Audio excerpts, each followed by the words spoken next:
Okay, so we are going to discuss chapter 2, Gene Technology, part B, structured questions.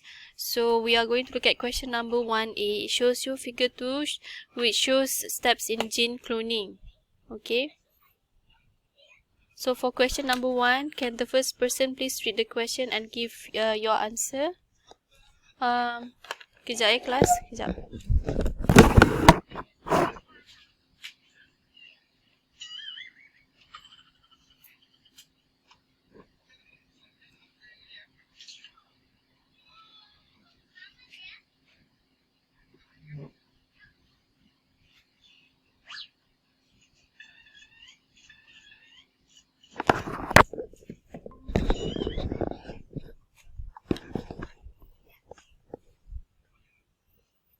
Okay. The first person is Aisha Amira.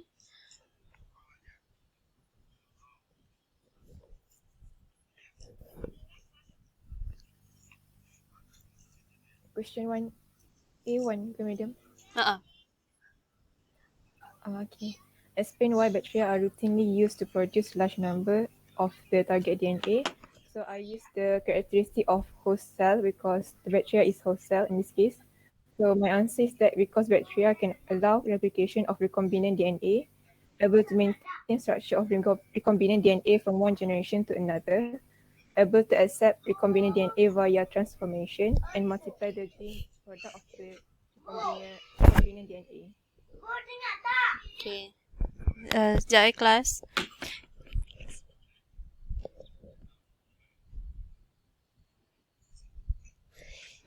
Ibu kelas Fahim. Pergilah basuh dah. Tinggal tepi. Tinggal tepi. Ibu kelas lah. Ibu kelas. Jangan kacau.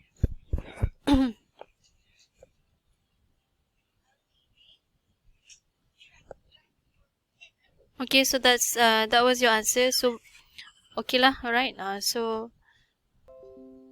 So basically for this question, explain why bacteria are routinely used to produce large numbers of target DNA. So Amira gives that it can replicate and all that. So the point that you must include in your answer actually, okay, boleh lah tadi kan. So bacteria have rapid reproduction rate, ataupun for the same point they take short time to replicate, and then it also can allow DNA, foreign DNA or the recombinant plasmid to replicate each time the bacterial cell divides. Okay, and resulting in the amplification of the target gene. Or for the for another point is that the bacterial cell is easy to manipulate as it can easily grow or reproduce, or you can easily alter the bacteria to undergo the process of transformation. Okay, so that is for 2 marks. Alright, for question 2, thank you Aisha tadi. For question number 2, it says here, yang ini saya buat sebab yang ini kena lukis. Hint 3 is the restriction enzyme specific for this sequence. So this is what we call it as a sequence at the restriction site. Okay, a restriction site sequence. So draw the double-stranded DNA sequence before and after the enzyme cuts it. Okay, so this is worth 3 marks. So for this question, you just copy back the sequence of the restriction site. Okay, so 5 prime. AA, GC, TT, 3 prime.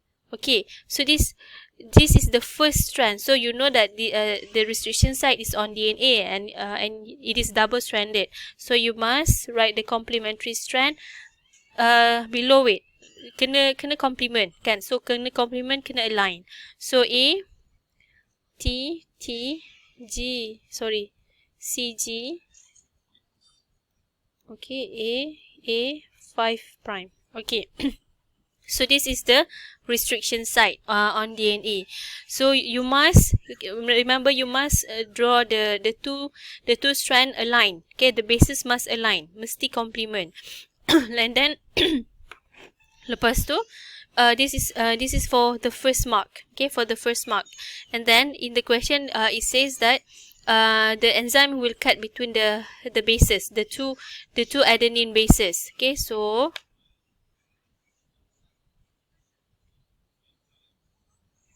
between the two bases, it cuts and produce.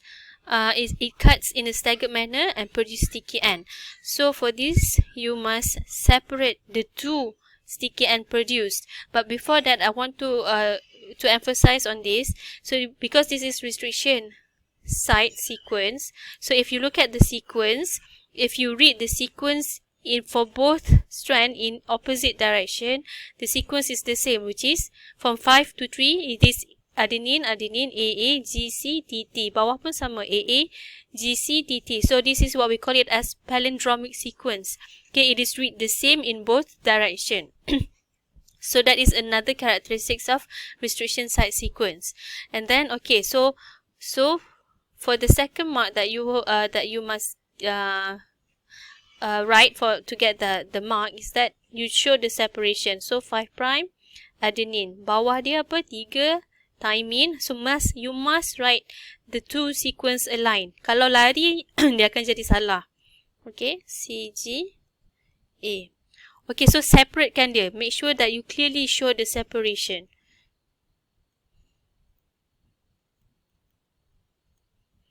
Okay, 5' A.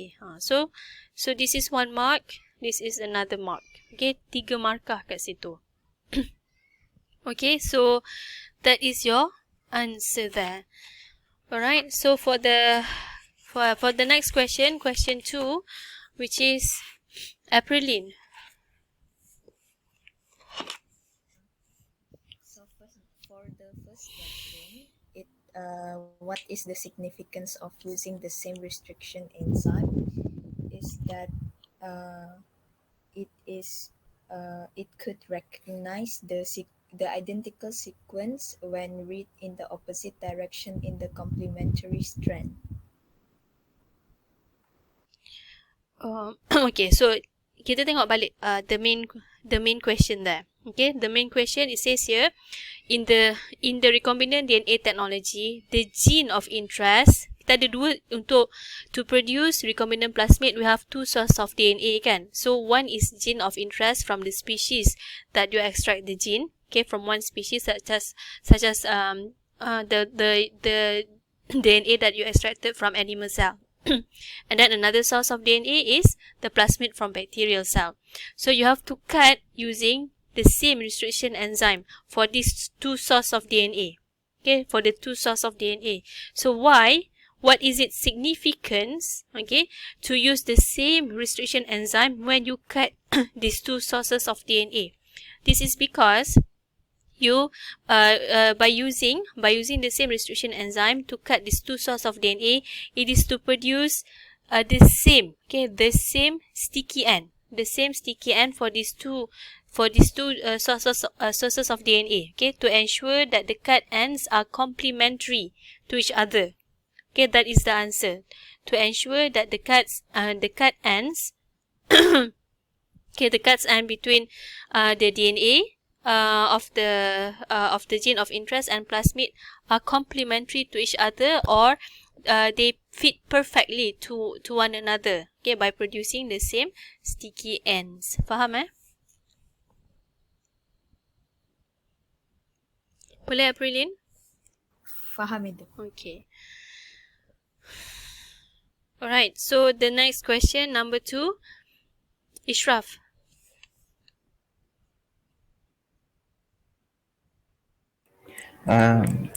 The plasmid contains a marker gene that codes for antibiotic resistance. List the importance of this marker gene. My answer is enable selection of transformed cells in growth medium containing selecting agent like antibiotic. Bolehlah dapat 2 lah kot. Okay, dapat 2. Okay, so 2 markah. So this question, it is worth 2 marks, okay, where you have to give the importance of using the marker gene ampicillin resistant gene. Okay, so dia spesifik kepada this ampicillin resistant gene. Okay, so dia kat soalan ni dia tak bagi specifically how many that you have to list down, kan? So you look at the question, it is 2 marks, so it means that you have to give 2 importance. Okay, so tadi jawapan Ishraf tu tadi to allow selection, kan? To allow selection of the bacteria that has taken up the recombinant plasmid by growing ataupun growing the bacteria in a medium that contains antibiotic. So for those bacteria that contains plasmid, another keyword that you forgot yang maybe tak membolehkan awak dapat 2 markah adalah it allows the bacteria to survive. Perkataan survive tu, okay? The transformed bacteria is able to survive in a medium that contains the antibiotic. So you have the bacteria here. The bacteria has its chromosome and also plasmid. Okay, and also the plasmid will have ampicillin resistant gene here, for example. Okay, so you grow the bacteria in a medium that contains ampicillin or antibiotic, so this bacteria will able to survive. Okay, so number 1 adalah dia punya significant. Another point that you can write adalah this is to allow the transformed. Okay, mesti tulis transformed. The transformed bacteria can be identified or differentiate. Okay, for the first point, identify, differentiate the transformed bacteria. Number 1. Number 2, after you have identified, or you can write to screen. Okay, to screen transformed bacteria with the recombinant plasmid. Okay, so number 3 adalah the transformed bacteria can be isolated or separated. Okay, number 4, another point is that the transformed bacteria will survive in a medium that contains antibiotic. Another point that you can include in your answer is that vice versa. Okay, so you can also eliminate bacteria that does not have any recombinant plasmid. Faham Eliminate lah. So bacteria yang tak ada recombinant plasmid, dia punya chromosome saja. So this bacteria will not be able to survive in a medium that contains antibiotic. Okay, so this is for screening purpose. Yang ada plasmid survive, yang tak ada plasmid will not be able to survive. So it will be eliminated. Okay, so question number 3A. Farid. Thank you Ishraf tadi. Farid pula. Identify the type of cut end circled in figure 3. My answer is blunt. Okay, blunt end. Blunt end. Okay, blunt end. Identify the cut end. Blunt end lah. Okay, so so dia akan cut cara apa? Straight. Okay, straight cut. Straight cut pun boleh juga kat sini. Straight cut. Okay, so thank you Farid. So next is Hadif. Okay, give one example of restriction enzyme. My answer is Eco R1. Okay, kalau awak tengok soalan ni kan, soalan nombor 2 ni adalah anak pada soalan A, which soalan A dia punya figure adalah referring to this figure kan, figure 3 ni, where it gives you the sequence and it shows that the enzyme cut in a straight cut and produce blunt end. So restriction enzyme ni seelok-eloknya awak bagi contoh restriction enzyme yang produce blunt end. Dalam nota awak ada kan a list of enzyme that produces blunt end, so you can refer to your notes. If I have the notes.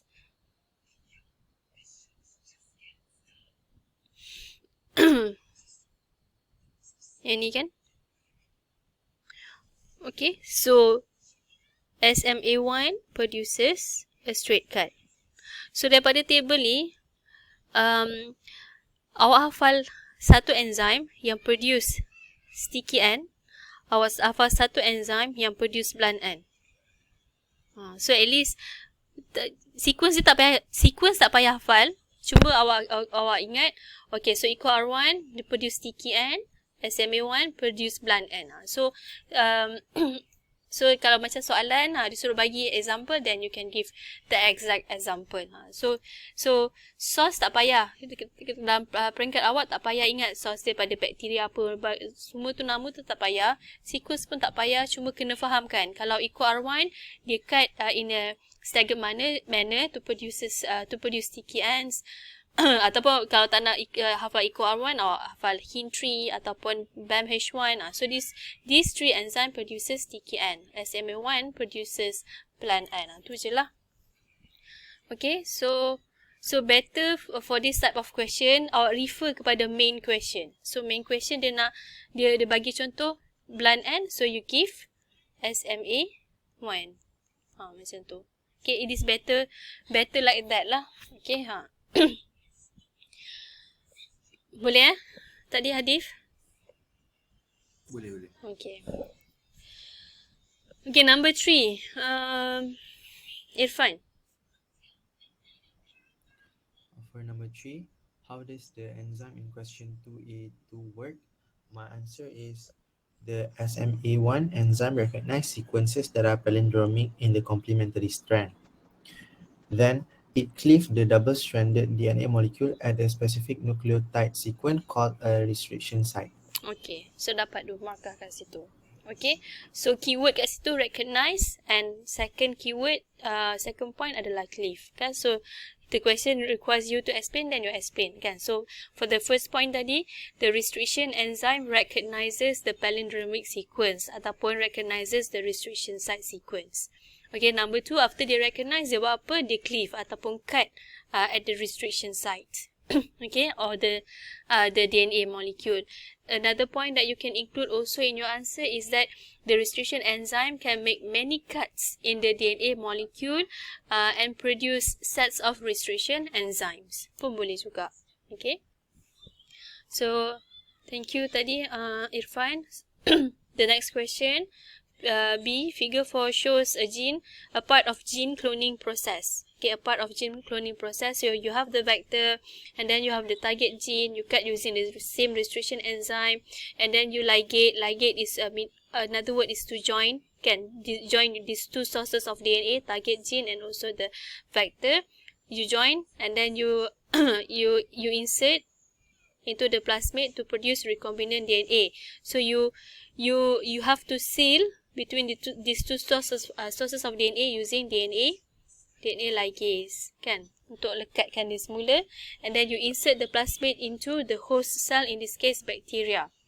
The process of inserting plasmid into the bacteria, we call it as transformation. So this bacteria is transformed. Okay, has been transformed, undergo transformation. Alright, so the question number 1, Nabil, please.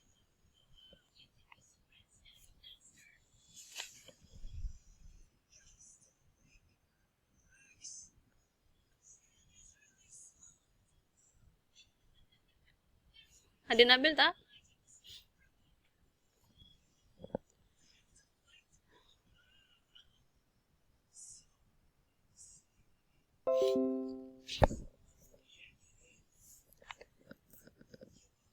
No Nabil? Aisha Sophia, please.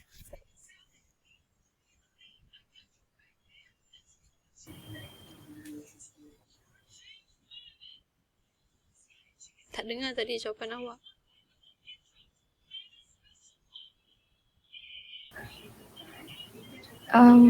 I answer bacterial plasmid. Okay, betul.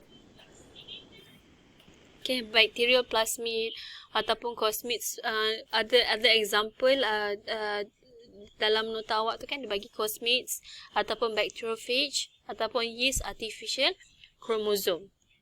Okay, yeast artificial chromosome. So any example. Tapi lah, macam saya cakap tadi lah kan, so better you refer to the main question kan. You answer the question based on the main question, which is in this question it is bacterial plasmid. Okay, so thank you, Aisha. And then number 2, Dania. Explain why bacteria M-Integan can be used as a host cell. First, my answer is it is able to accept recombinant DNA via transformation. And second, can allow replication of recombinant DNA. Okay, betul.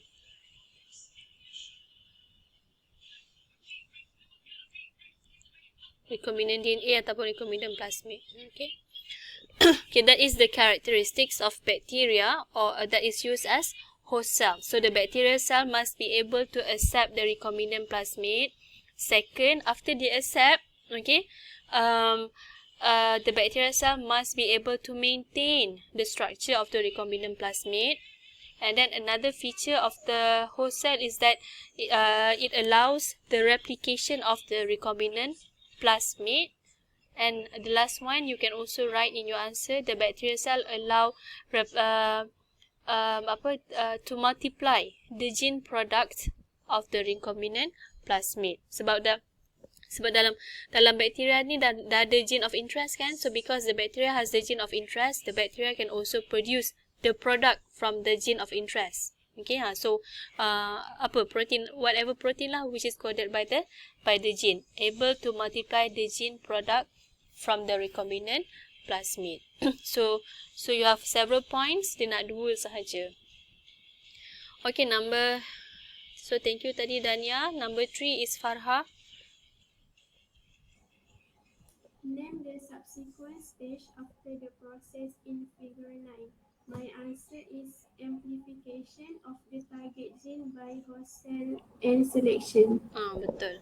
Okay, so complete lah apa jawapan tu. Alright, so it allows after cloning, kan, after you have insert target gene into plasmid, producing recombinant DNA and transform bacteria. So after that is amplification and screening. Okay, amplification, screening tu adalah selection jugalah kan. You screen which bacteria has taken up the plasmid, which bacteria has taken up the recombinant plasmid, which bacteria dies in a medium that does not have any plasmid. So that is screening, selection. Okay, so amplification apa? Bacteria tu multiply, dia multiply, dia replicate, dia reproduce. So bila dia replicate, dia akan juga replicate recombinant plasmid. Okay, that is amplification ataupun cloning ataupun multiply the gene of interest. And then after that is screening or selection.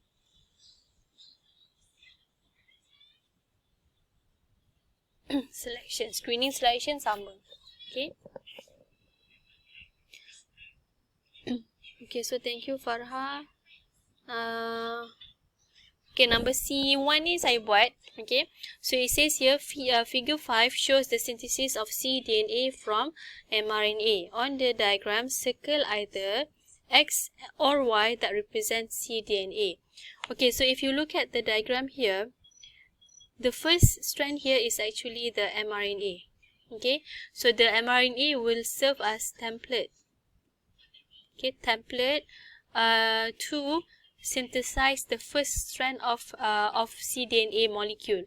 cDNA ni, it is short for complementary DNA. Okay, it is short for complementary DNA.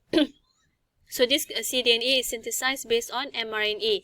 So the mRNA you must isolate from the cell that produces the protein. So for example, you want the mRNA that can produce insulin. Okay, so it means that you go straight to the target cell, which is the pancreatic cell. So the pancreatic cell produces the insulin. So obviously the pancreatic cell has the mRNA for producing the insulin. So you isolate first the mRNA from the target cell. So and then you place the mRNA isolated into a test tube. Okay, and then you are going to add the first enzyme, which is reverse transcriptase. Okay, so reverse transcriptase is the enzyme that uses mRNA as the template to synthesize this one here. What is this?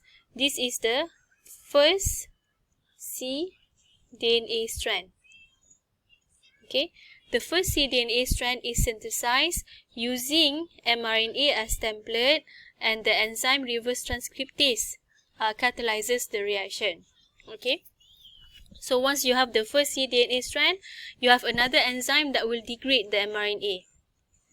Alright, so you degrade the mRNA, and then you add another enzyme, which is DNA polymerase. Okay, so this DNA polymerase will use the first cDNA strand as the template to synthesize, okay, the second cDNA strand. Okay, so DNA polymerase will use first DNA strand to synthesize the second the second cDNA strand. So now you have the complete cDNA molecule. Alright, so that is how you produce cDNA. So why do we synthesizes the cDNA molecule here? Because one of the usage, okay, of cDNA is that you can use during DNA cloning, where when you cut the DNA plasmid double stranded kan, DNA plasmid is also DNA, it is double stranded. So once you have cut the plasmid, you now can insert the cDNA into the plasmid for gene cloning. Okay, so you can insert this recombinant plasmid into a bacterial cell for gene cloning. Alright. Okay, so on the diagram, circle either X or Y. So the answer is Y. Kan? So Y is the cDNA molecule. Okay, so number 2, Munira.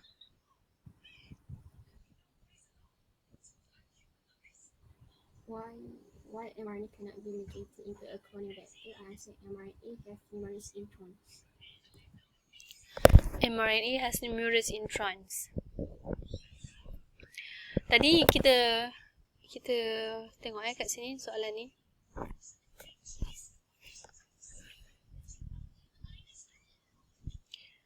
Kalau awak tengok punya nota, kan, so you extract, you isolate DNA kan daripada cell, and then you cut using restriction enzyme. Then you produce many DNA fragments. Okay, you produce many DNA fragments. Kat mana yang ada restriction site, the enzyme cut the DNA into many fragments. So of these many fragments, you don't know which one contains the DNA. It could be this one, it could be this one, it could be this one, kan. So this DNA also contains intron and also exon. Sebab kita ambil straight daripada DNA, but you can still ligate the DNA molecule into the plasmid, because both the DNA from the organism and also plasmid, they are DNA molecule, they are double stranded, they can be joined together. But for this one here, awak tengok soalan why mRNA cannot be ligated into a DNA, into a cloning vector? Because mRNA is totally a different molecule from plasmid. Plasmid is DNA, right? Plasmid is DNA, it is double stranded, whereas mRNA, it is single stranded molecule. You cannot insert single strand mRNA into a double stranded plasmid. Dia tak boleh match. Faham?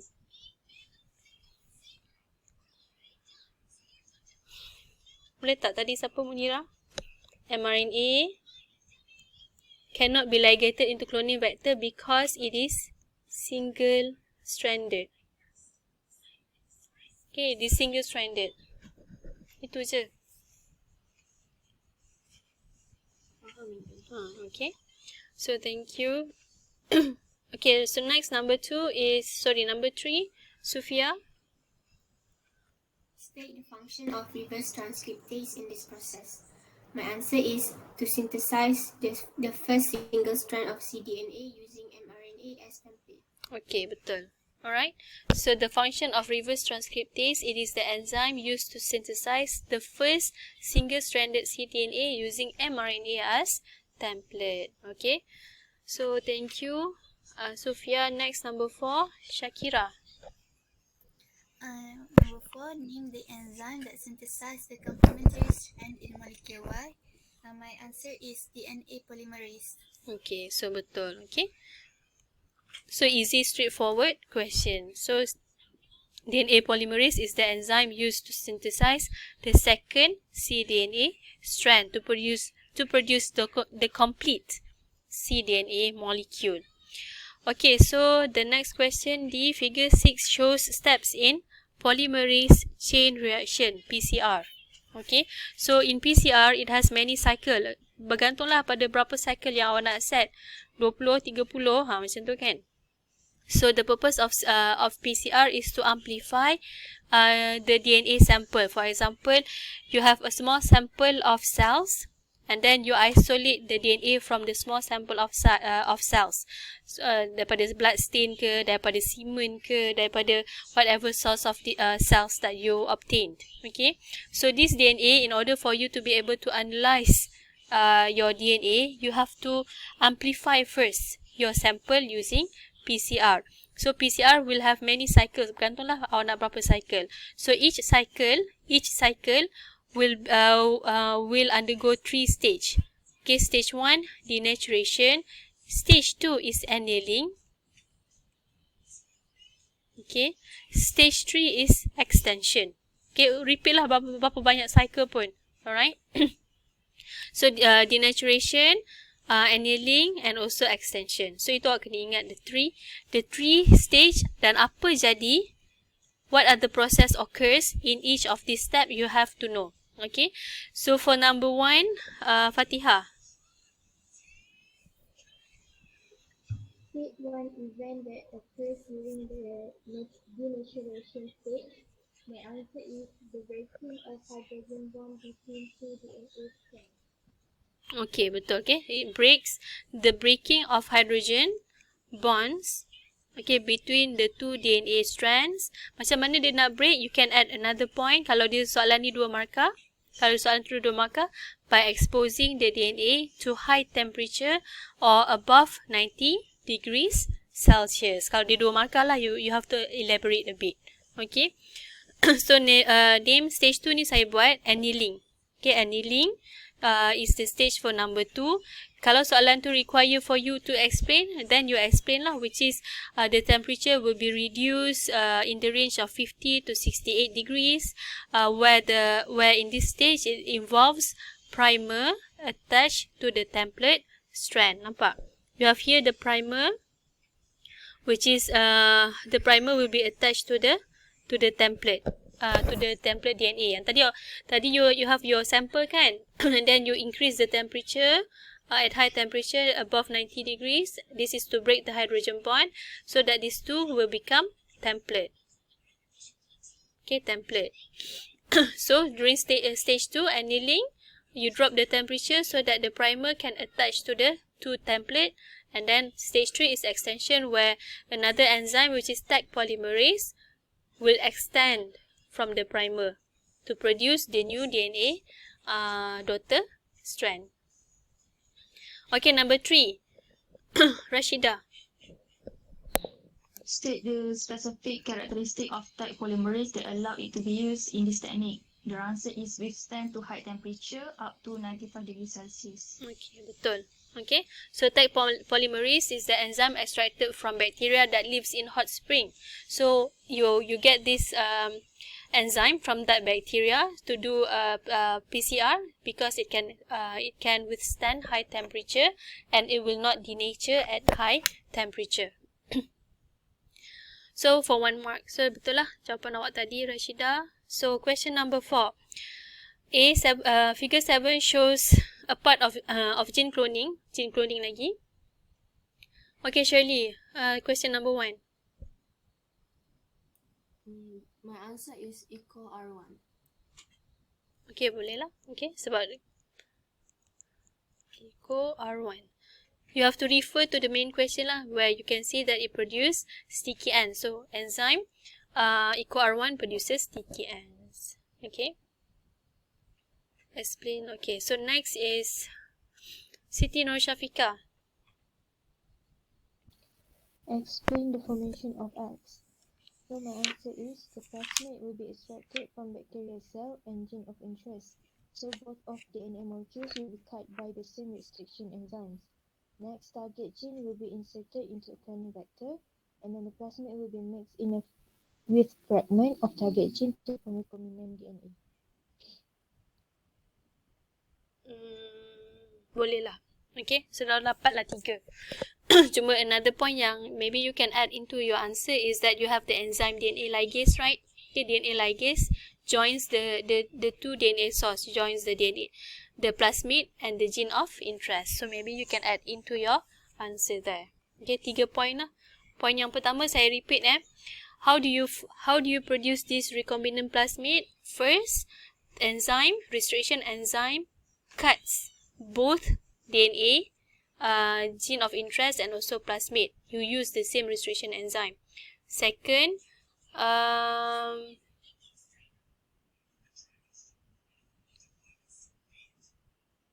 this is to when you cut using the same restriction enzyme, this is to produce the same restriction site for both DNA that are palindromic.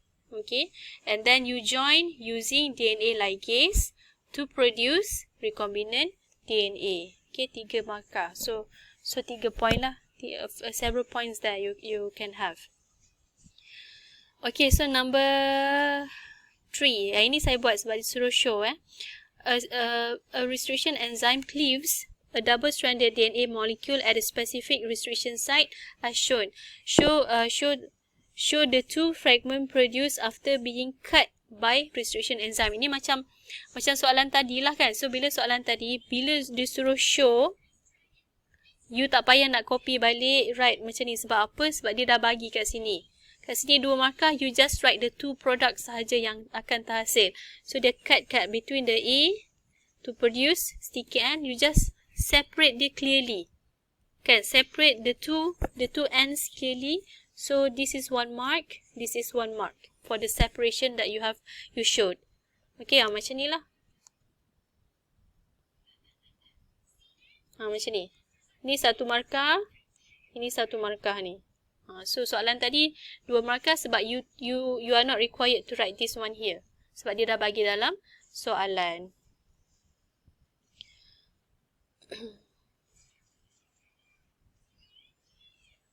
Okay, number 4. Sharifah Nuraina, please. Define significance of marker genes in recombinant DNA technology. I answer marker genes includes 4 products that can be easily quantified. The product can be easily identified. Boleh lah. Okay. Cumanya produk tu is too general.